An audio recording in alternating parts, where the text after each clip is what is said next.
Lalay na yung naging mensahe ni VP Sara sa selebrasyon ng Independence Day at may iba bang issue pa ba siyang sinagot sa media?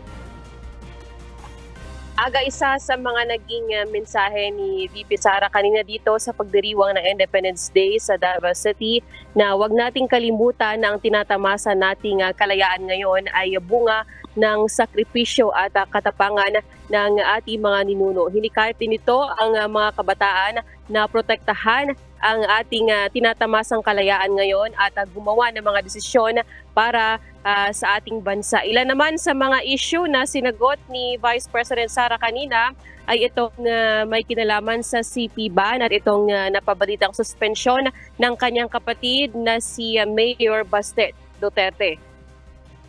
Pinangunahan ni Vice President Sara Duterte ang pagdiriwang ng ika-126 Philippine Independence Day sa Rizal Park, Davao City kaninang umaga. Ito ang unang appearance ng ikalawang Pangulo matapos mawala sa limelight ng ilang linggo at napabalita umanong may sakit.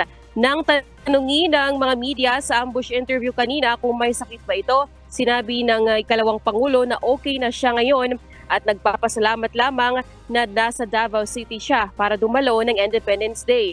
Kapansin-pansin naman na medyo pumayat ang ikalawang Pangulo kumpara sa mga nakalipas na buwan. Ilan naman sa mga issue na sinagot ni VP Sara ang patungkol sa napabalitang suspensyon ng kapatid niya na si Mayor Baste Duterte. Ayon sa kanya, wala siyang alam dito. Positibo din ang ikalawang Pangulo sa pagtanggap ng pagbabawal ng paggamit ng mga personal gadgets sa paaralan kasama na ang mga guro maliban na lamang kung ginagamit ito sa pagtuturo.